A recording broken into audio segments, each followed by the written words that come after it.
In 1840, while Marx was writing his doctoral dissertation in the Ivory Tower, in February, the British began to colonize New Zealand. In June, Britain launched the First Opium War and invaded China. China began its humiliating modern history amid gunfire. In July, the British and Austrian navies attacked the Egyptian army and defeated Muhammad Ali. Egypt's modernization process was interrupted and it gradually became semi-colonial. In the United Kingdom, after the Newport uprising in which miners and ironworkers rescued the arrested Chartist leaders in the previous year was suppressed, British workers established the Chartist Association in Manchester, which Engels called the first modern workers' political party. In France in 1840, Proudhon, later hailed as the father of anarchism, published his famous work, What is Property? In the following 20 years, Proudhon gradually became the leader of the workers in Paris. In 1840, the League of the Just, composed of radical handicraft proletarians in Germany, went into exile and began to restore the organization after the failure of the Paris uprising of the Society of Seasons, led by the early communist Blanqui in 1839.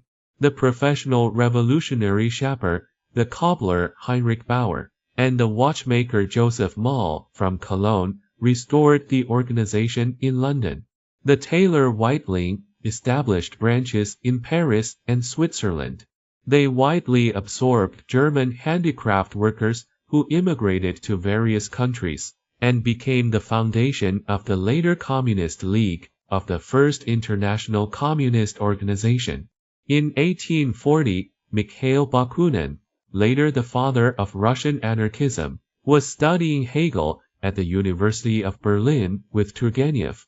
In New Zealand in 1840, Samuel Parnell, a 30-year-old carpenter from London, took advantage of the serious shortage of European craftsmen in New Zealand, and organized trade unions to launch an 8-hour workday movement in New Zealand.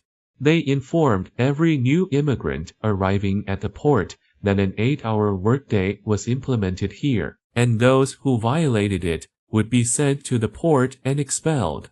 The mighty wave of the workers' movement and the communist movement began to smash against the fences of the old world.